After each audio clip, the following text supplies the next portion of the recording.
How do we learn to see beyond the illusion? And how do we come to fall into this delusion?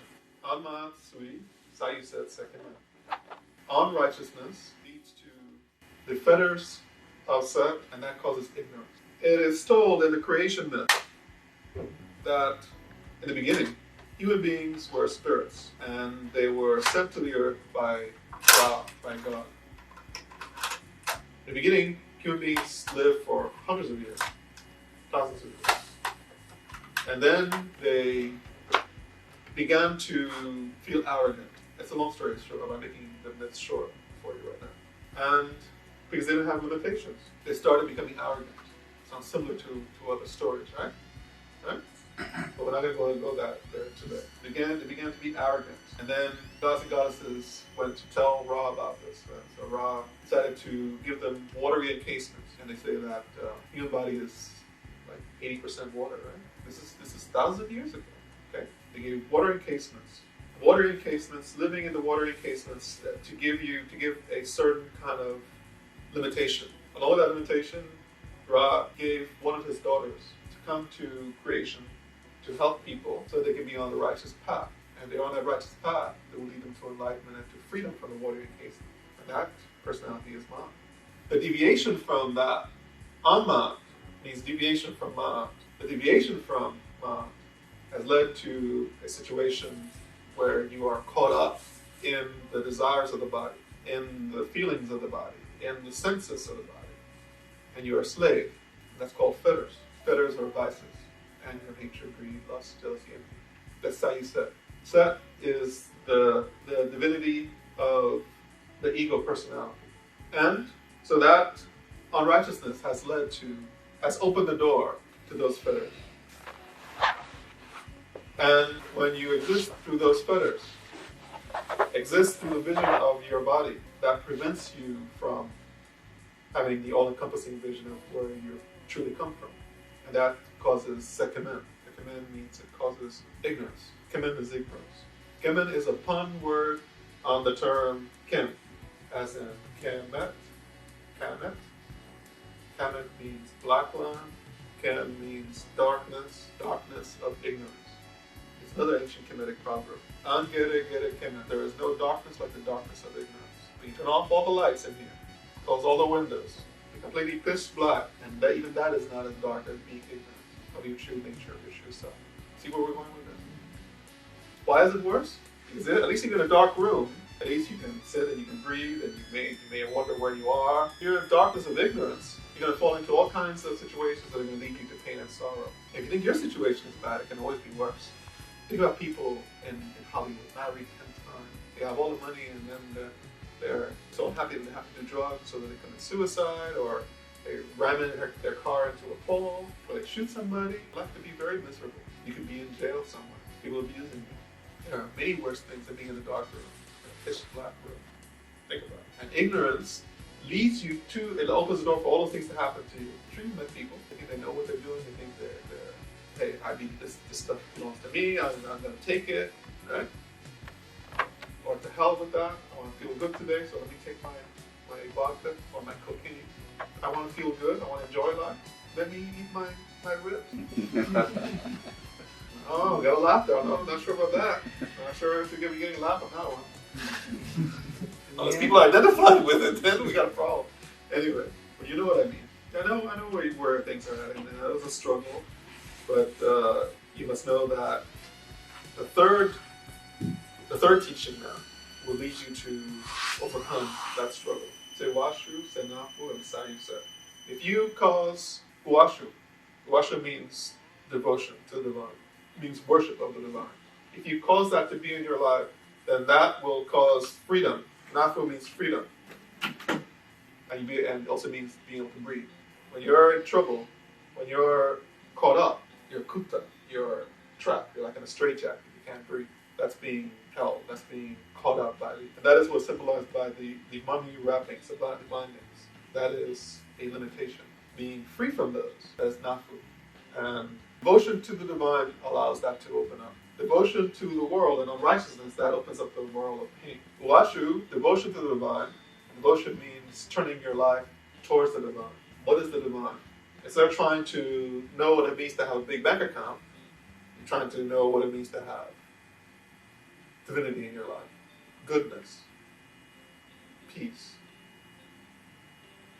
Why should you come here? There are people outside the door. They're bringing offerings, but they're not allowed to come in. And just because you think that the door is open, you must believe that they're not being allowed to come. There are spiritual forces that are preventing them. People walking the street outside, people driving on I-20, the highway, people going to the football game or baseball game, whatever's going on. Something stopping them. Something as if there's a ball and chain on their leg. I'm getting at is that to the very act of being here, and this level of the temple, is a great attainment in itself. If you never progress in this lifetime beyond this level, you've already attained a very high level. That's what I mean. Just to be asking the question, hey, why? There's something wrong with my life. I need something more. Most people don't ask that question. Most people think, oh, this is how it's supposed to be, let me just go along. They put some steak in front of my face, let me just eat it, and let me not think about all the hormones in it, let me not think about any antibiotics, and not think about colon cancer. Let me just eat it. There's a hot dog there, a chicken, whatever it is. But you're showing that you're thinking. Some of you are young in years, some of you are older, but that is not the criteria for acceptance into the mysteries, the Shatao. The question is maturity. And maturity, most people are out in the world searching. What are they searching for? Everybody wants happiness. But do you want happiness? Do you want somebody to come in here and beat you over the head? No, you don't want that. You don't want pain. You want happiness. Everybody wants happiness. Nothing wrong with happiness. But there's an ancient Kemetic proverb that says, seeking happiness in the world is pursuit of an illusion. Why would the sages say that? Think about it. You get some money. Let's say you even win a lottery. You don't even do the hard way by earning it. You say you get it. You get a lottery. You can buy a house, buy a car. Next thing you know, you have to get a loan for it because somebody's going to want to take it from you. And you have to worry about that. Get your house, you got to protect it. Then you have to pay the taxes on it. You have to pay all the bills. You have to do this, you have to do that. You want to have a love affair? Yes, find someone to love.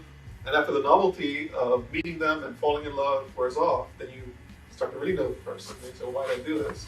But yes, you go over that. You say, oh yes, this is love. You have to take the bitter with the sweet. And then, as so many people do, you have your children and you do your hard work. And then you're about to ready to retire. And then your next checkup, they say, oh, you got cancer. Or the stock market fell. Or your daughter had a car crash and died. There's always something in the world. And this something of the world is there to teach you a lesson, to teach you that there's impermanence.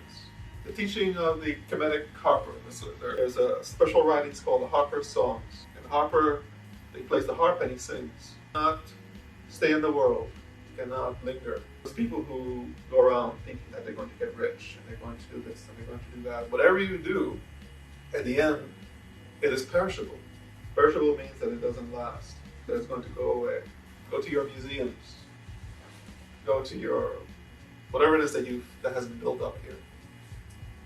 One day you realize it's all going to be gone. What does that mean then? It's something that you should be fighting for, that you should be striving for. You should be doing something to take care of your practical realities, yes. Pay your bills, but you should not be making your life out of trying to gain something in this world. It's an ancient saying, it's an Arabic saying, man fears time, but time fears the pyramids. Pyramids are the oldest, well, they're not the oldest, the Sphinx is the oldest known monument in the world, in human history, in this human history, because there have been other histories, but in this history. And even that will come to an end. Everything, this whole world will be washed away. And you think, oh, you're going to be smart. Oh, we're going to get into a rocket ship and throw everything up there and save it. No, the whole universe is going to dissolve into whence it came. What will happen then? If you are in this room, it means that you want to ponder on these questions. The teaching has answers. You must be persistent. You must be tenacious. You must be diligent in the practice of the disciplines that will allow you to have the clarity of mind and body to be able to understand the teaching. So the world is impermanent. What is permanent then? What should be worth your while? What is worth your time, your pursuit? We talked about happiness. I said happiness is good.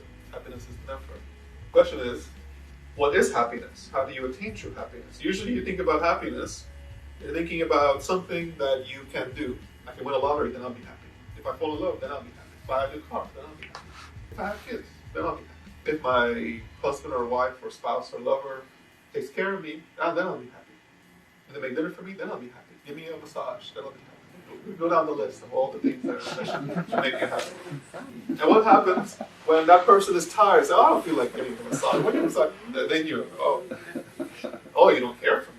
You don't, you're not doing this for me.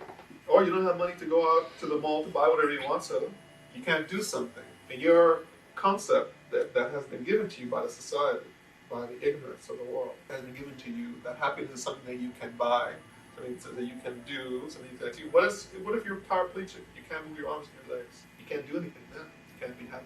Because of course, you've been taught that being in the world and your body are the reality. But we already said that this is all impermanent. How can something that is not permanent be real and true? Truth is defined as that which is unchanging. Whatever has a beginning has an end. What does not have a beginning and an end?